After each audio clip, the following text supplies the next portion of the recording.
friends, let's take a breath together.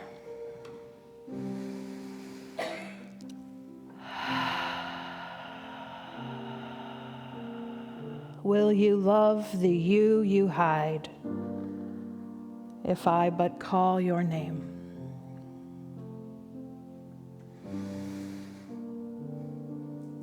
And for today's meditation, I would like to keep it very simple. The invitation is to sit in the silence here for several moments and notice how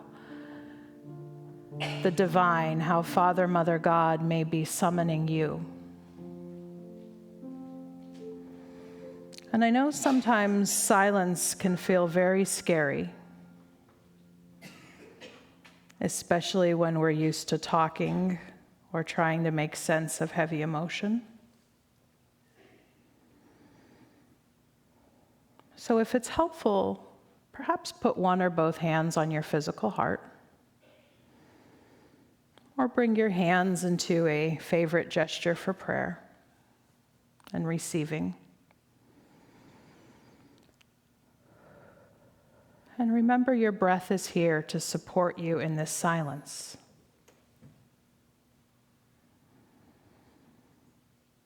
Holding the breath does not make it easier.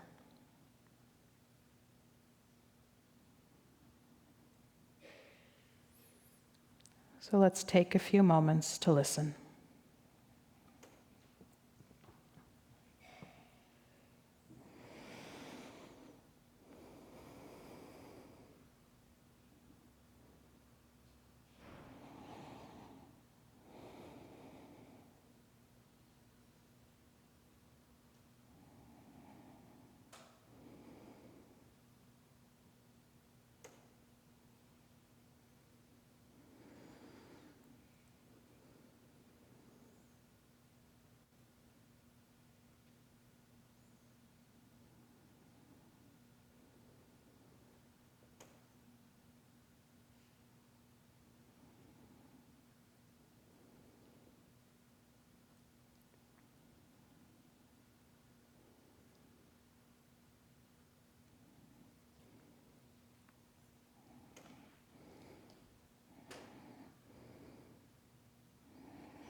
Will you use the faith you found to reshape the world around?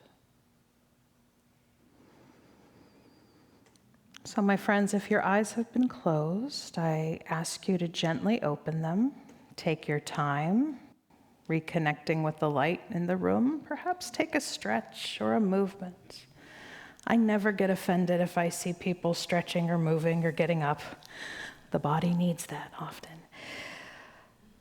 So the title of my talk today is The Summons, and don't worry, it's not a jury summons, although in this day and age, that may also be a way we can serve. The Summons is the title of the song that Travis played for us, and we'll be hearing throughout the talk just how much this song has meant to me, and really how much music in general means to me. So much of my life is defined by music.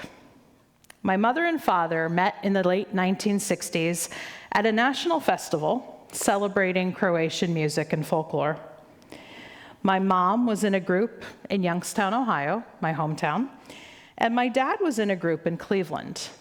Both were grandchildren of immigrants from the country of Croatia, and both sets of their parents decided to use music to keep their cultural connections alive.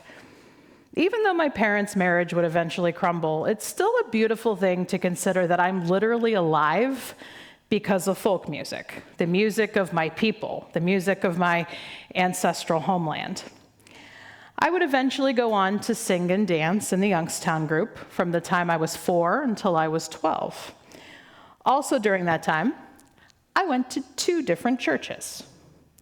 My father ended up leaving the Catholic faith when I was about 5 years old and started attending, in my view, a not-so-kind evangelical church. My mother would not be deterred and doubled down on her Catholicism. And my parents, both determined to win me to their side of Christianity, took me to each church on Sunday morning. I'd go to 9 a.m. Mass with my mom. Then Dad would pick me up in the side door of the church to cart me across town to his evangelical megachurch, at least as mega as Youngstown can get. That upbringing is a guaranteed way to spiritually confuse a child, especially because Dad's church would routinely condemn all of the Catholics in the world to hell, and that included our family. But there was something I loved at both churches: the music. I knew every song by heart in the Blue Glory and Praise hymnal at the Catholic Church. And I still remember in my bones singing and swaying and lifting my hands to the charismatic Pentecostal tunes at Dad's church. At least I got to dance a bit. And unlike some people who've been wounded by religion and can't stand to hear any of the music, I still love hearing it and singing it, and now creating some of my own dance moves to it. I am very much like the comedian Leslie Jordan, the queer petite character actor who left this world far too soon in 2022. Will and Grace, you may remember. During the pandemic, he released a Sunday hymn sing every week, and that became one of the delights on my social media feed. In his memoir, How Y'all Doin', Leslie tells the story of how, before he got sober, he and a bunch of other gay men were closing down a bar, singing hymns. Even though he left the Baptist church of his youth many years before because of its, to put it mildly, unaccepting theology, he recognized at the bar how the music never left him, because God never left him. And he devoted himself to hymn singing until he left this earth. The day before his death in a tragic car accident, he posted a version of When the Roll is Called Up Yonder. Now, this video is another one of his favorite hymns, and I would invite us all to just take a minute to simply appreciate this joy. Well, hey, how y'all doing? Leslie Allen Jordan, report for duty with my dear friend Travis Howard. Welcome to an edition of Sunday Morning Hymn Singing. Got a very special one for you today. Softly and tenderly Jesus is calling, calling for you and for me. See on the portals, he's watching and waiting, watching for you and for me. Come home, come home. Ye who are weary, come home. So earnestly, tenderly, Jesus is calling, calling, oh sinner, come home. Woo! Way! That was good. Woo-wee, indeed. Music is so important to me. I regularly make playlists to describe something I'm going through in my life and to help me process things. I was raised in the 80s and 90s and made some of my first playlists by clicking play record while the radio was going in order to make mixtapes from top 40 tunes. I'm sure several of us in here have done that. Now, technology like Spotify and Apple Music makes the process a lot easier. So it ought not be surprising that as I discerned a call to ministry, I made a playlist to support me in the process. And the first song on my playlist was the song you heard today, The Summons, by a Scotsman named John Bell, a song that I first heard when I was serving as a music minister in the Catholic Church. Will you come and follow me if I but call your name? Will you go where you don't know and never be the same?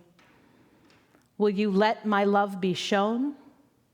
Will you let my name be known? Will you let my life be grown in you and you in me? When I learned that Unity Chapel of Light's theme for May is living with purpose, discovering and living your divine calling, I wanted to take this opportunity to share with all of you what I have learned about discerning a vocation over the course of my life as a spiritual seeker, especially in these last several years. Because whether or not we are discerning a call into seminary and formal training as I have been, any of us who are led by the divine are constantly being asked to look at what we are doing with our lives and how we are serving others through the divine light within us. I've had the great privilege of getting to meet many of you through these last 6 months at Unity Chapel of Light, an endeavor that began as simply completing an assignment for my seminary studies at the Chaplaincy Institute. Yet here I have come to truly know and love a spiritual community of wonderful people that exists right in my backyard. And I hope to be seeing a lot more of you. It's my privilege today to be able to share a bit of my story. Yes, I'm on track to be ordained in October of 2026, and I never thought I would be in a position to one day be called Reverend, especially since so much of my early life was defined by being hurt in institutional churches, and certainly I've been irreverent in a lot of ways. I left my childhood in a state of great confusion, especially since my beliefs that naturally formed about the state of the world are what I would learn are feminist in nature. And that was a dirty word, especially in my father's world. Plus, I surmised by the age of 11 that I liked both boys and girls. And being queer was certainly a liability in the kinds of religion in which I was raised. I left their home and would eventually develop a rather problematic issue with drugs and alcohol. Needing to find some spiritual lifeline, believe it or not, I chose Catholicism as the lesser of two evils, and ended up connecting to something very special by reattuning to the faith of my ancestors.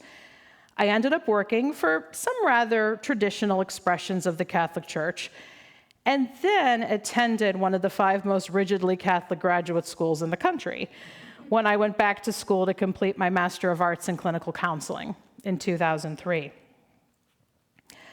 I credit that experience with the church, though, for helping me meet a person, the late Janet Leff, who would get me into 12-step recovery for my addiction issues, and who helped me see that so many of my mental health concerns were due to the impact of trauma. After getting that initial help, she saw something in me I hadn't seen in myself yet, and suggested that I go back to graduate school for counseling. But Janet, I don't even like psychology, I told her. How's that going to work? As she inscribed in one of the many recovery books that she gave me and would frequently assert, Jamie, God doesn't choose the qualified. God qualifies the chosen.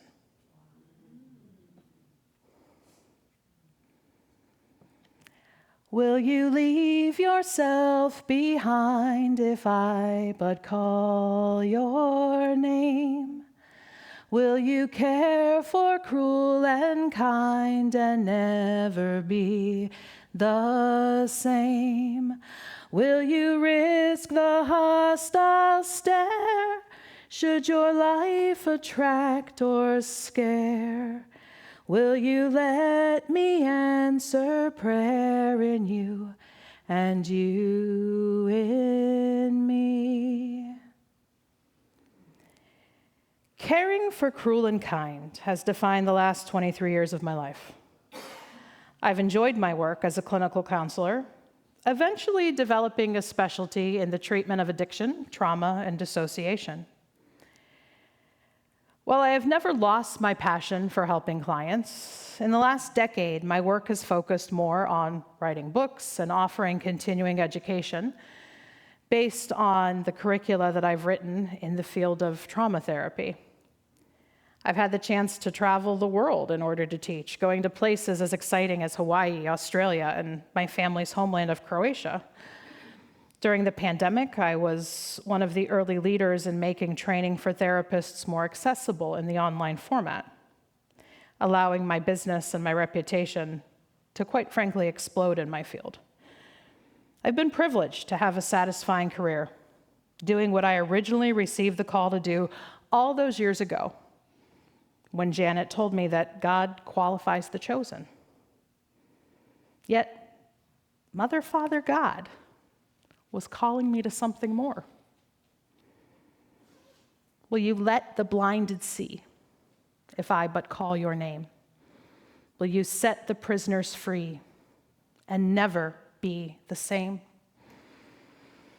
Will you kiss the leper clean and do such as this unseen, and admit to what I mean in you and you in me? Wow, you can really hang in there with the brothers and priests and talking theology, my mother declared. This was in 2021, when my brother, now Father Paul Marich, declared his solemn vows in the Dominican Order of the Roman Catholic Church. Yes, for Paul, the Catholic path was always very clear. Yet here I am speaking today at a Unity Chapel, while he offers Mass at the church he pastors in Columbus, Ohio.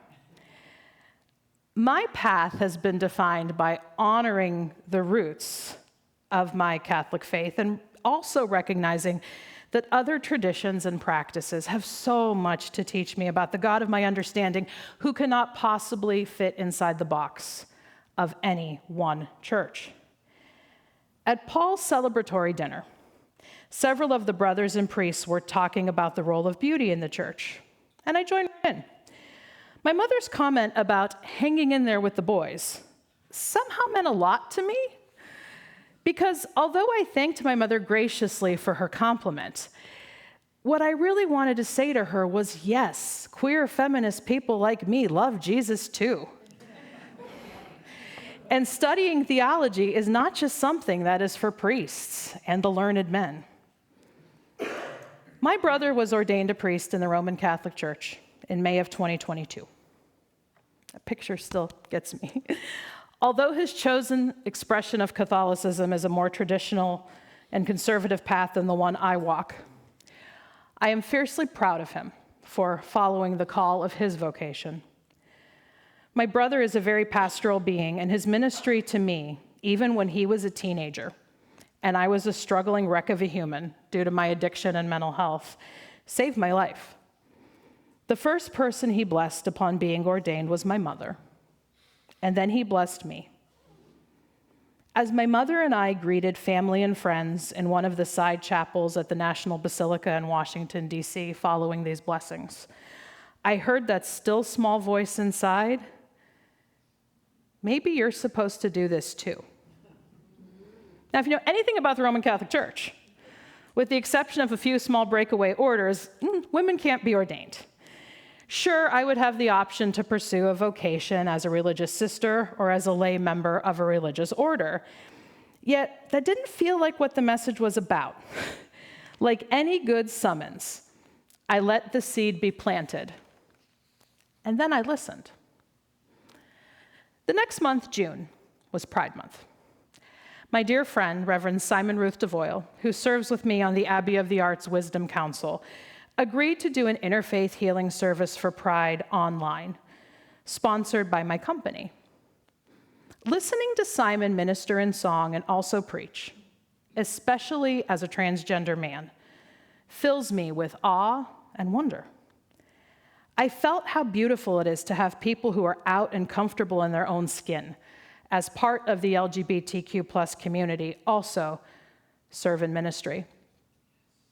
I also started to wonder if that's what the world and my community needs. More people who are out as queer and also out as loving God. Because so many more of us exist than you good people here may even realize. I started to share with Simon that I was experiencing what I was experiencing about the stirrings in my heart to serve God in a more formal way. Simon, in addition to being a lovely friend, is a fitting guide. And incidentally enough, Simon spent many years at the Abbey of Iona on the island of the same name in his native Scotland. The Iona community is an international ecumenical Christian movement working for justice and peace, the rebuilding of community, and the renewal of worship. The Iona community was founded in 1938 by Reverend George MacLeod. According to the community's website, MacLeod was a visionary and a social reformer, driven by the belief that faith is grounded in action. Interestingly, John Bell, the man who wrote The Summons, the song that would become the theme song of my discernment, is also a member of the Iona community. As I continued to listen to the calling and cultivate the original seeds planted during my brother's special ceremonies, it became clear that the hardest work was ahead. The work of seeing something in myself that I'd yet to recognize was there. Will you love the you hide if I but call your name? Will you quell the fear inside and never be the same? Will you use the faith you found to reshape the world around through my sight and touch and sound in you and you in me? In a song that I deeply cherish, this is my favorite verse. That line, will you love the you hide if I call your name, gives me chills every time I hear it, every time I sing it, every time I contemplate it. This teaching reminds me that just as Janet, my recovery sponsor, saw something in me all those years ago that I could not yet see in myself, God sees the things in me that I cannot yet see in myself. And living a life attuned to the mystery of God's workings will reveal the wonder. My task is to listen, to see, to be willing to be transformed, and then in time, pay this miracle forward, reshaping the world around. A world that is desperately in need of miracles right now, large and small. So let me tell you about when it officially happened. That moment when I knew I had to start this training in interfaith ministry. After nearly 3 years of discerning it, having conversations, and yes, making a playlist, I attended the Q Christian Forum Conference in Atlanta in January 2025. The Q, or Queer Christian Forum, is a beautiful organization of LGBTQ plus Christians and their allies. And this weekend wasn't just any weekend. It was the weekend after a certain someone was inaugurated again as president. And just 2 weekends after one of the finest Christians whose witness deeply touched me, President Jimmy Carter, left his earthly body. I had the chance for the first time to visit the Carter Presidential Library in Atlanta while I was there at the conference and felt moved by the legacy of that man, the man who was president the year I was born, who truly put his faith into action. One of his most famous quotes declares, "We must be willing to put our faith into action." I returned to the conference hotel even more committed to act, and then 2 things happened.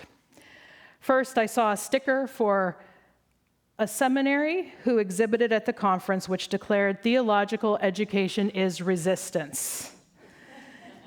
I see you, Kathy. In a country becoming more overrun with the toxicity of Christian nationalism, no truer statement has been made. And then I initiated a conversation with a professional friend, the Reverend Dr. Starlett Thomas, who founded the Raceless Gospel Initiative. I told her about my discernment experiences and how I had been looking at both progressive Christian and interfaith options for pursuing training and ordination. Her ears perked at the mention of interfaith, and she gave me that knowing look and smile that confirmed it for me. Even though I keep one solid foot grounded in a more progressive expression of Christianity, which is my heritage, my creed is ultimately God is too big to fit inside any one religion. And that is the gospel I am called to share with the world through my words and through my actions. That night from the hotel in Atlanta, I officially scheduled my discernment meeting with the Chaplaincy Institute, the school that had most captured my attention. Reverend Katrina Leathers, the Dean of Students, who officially interviewed me for admission, asked, "After everything you've done and are doing already, why do you want to do this training?" My honest answer to her, I don't know. All I know is that I'm supposed to be doing this right now. You see, I'd long ago learned that "I don't know" are the three most sacred words in my vocabulary. After being raised in religions where doubt was seen as a sin, and then later attending yoga and meditation communities where teachers tried to shortcut my doubts, I came to learn that doubts are holy. That the "I don't know" and "I'm willing to investigate and learn" that doubts engender bring me closer to the heart of God. Yes, enrolling in seminary felt like a form of resistance on a larger level. I also knew through early discernment that I want to be available to officiate weddings, funerals, and other rituals of life transition, especially for members of the LGBTQ+ community and those who do not feel welcome in the religious traditions in which they were raised. I am ultimately called to preach a gospel of love and acceptance, and perhaps help some folks heal their wounds in the process. We also need these smaller acts of resistance as we, as Christians and people of faith, once again fight the larger empire that is threatened by diversity. Lord, your summons echoes true when you but call my name. Let me turn and follow you and never be the same. In your company I'll go, where your love and footsteps show. Thus I'll move and live and grow in you, and you in me. How is the God of your understanding summoning you today? What small acts of love and resistance are you being asked in order to make a difference both for yourself and for the world entire? To be clear, answering a call does not mean you have to go to seminary like I did, or like Kathy did, or like my brother did. It could be using social media or your sphere of influence, like our sweet Leslie Jordan did, to report for duty and share his love for Jesus through music. It could be answering the call to service here at the chapel or in other areas of the community. It could be getting politically active, marching, donating what you can to those who are fighting the good fight right now, not to mention those who are less fortunate. It could be serving as a minister of peace in your home, to the children and grandchildren and stepchildren in your life, to the pets and animals in your life. It could be any place that you could be an example of a loving, living, affirming God. Since early 2025, when this ministerial formation began, I've listened to the summons at least once a day, especially when I'm driving from one place to another. It's kind of like my spiritual version of Eye of the Tiger that Rocky Balboa would use during those training montages.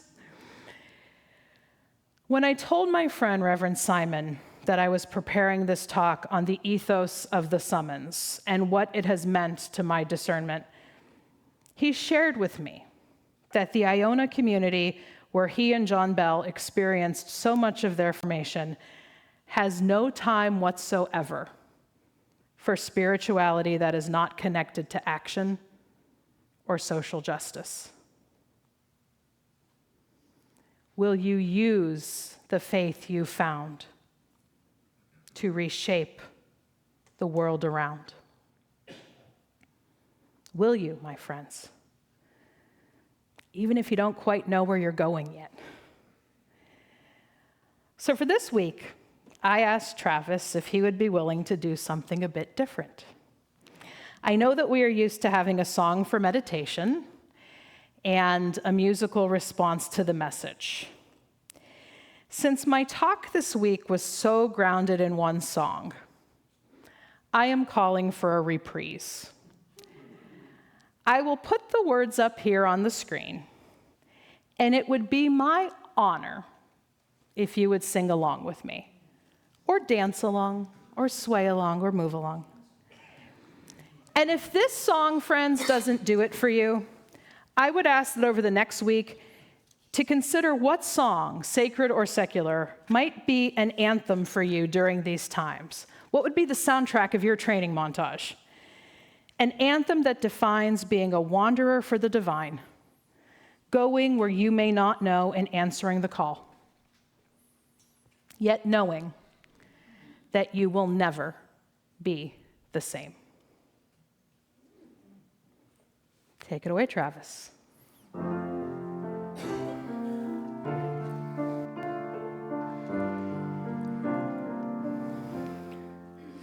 Will you come and follow me if I but call your name? Will you go where you don't know and never be the same? Will you let my love be shown? Will you let my name be known? Will you let my life be grown in you and you in me?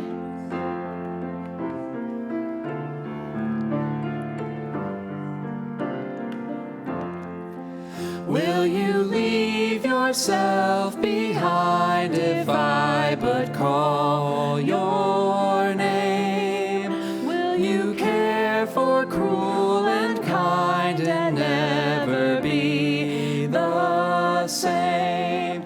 Will you risk the hostile stare? Should your life attract or scare?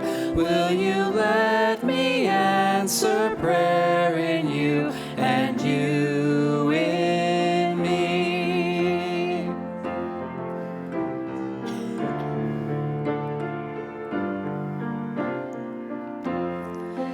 Will you let the blinded see if I but call your name? Will you set the prisoners free and never be the same? Will you kiss the leper clean and do such as this unseen and admit to what I mean in you and you in me?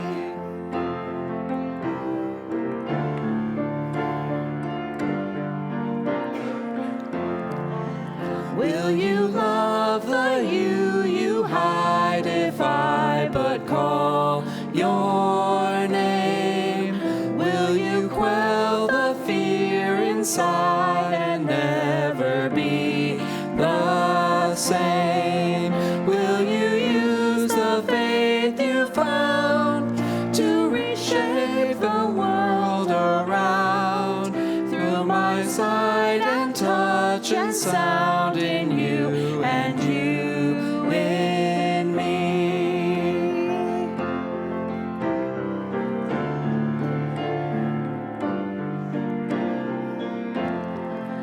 Lord, your summons echo true when you but call my name. Let me turn and follow you and never be the same. In your company I'll go where your love and footsteps show. Thus I'll move and live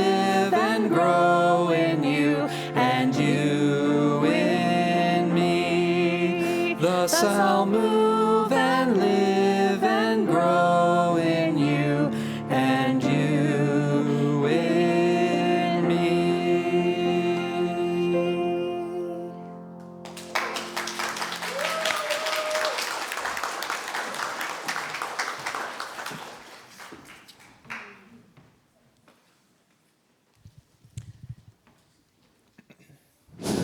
Take a breath. Jamie, reporting for duty.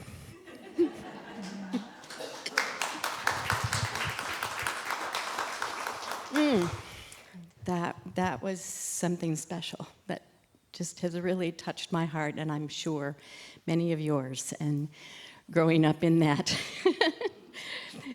many church upbringing, yeah, I hear you.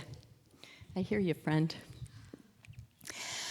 Before I have the ushers come forward, this church has a mission, and will you all say it with me? Our mission is to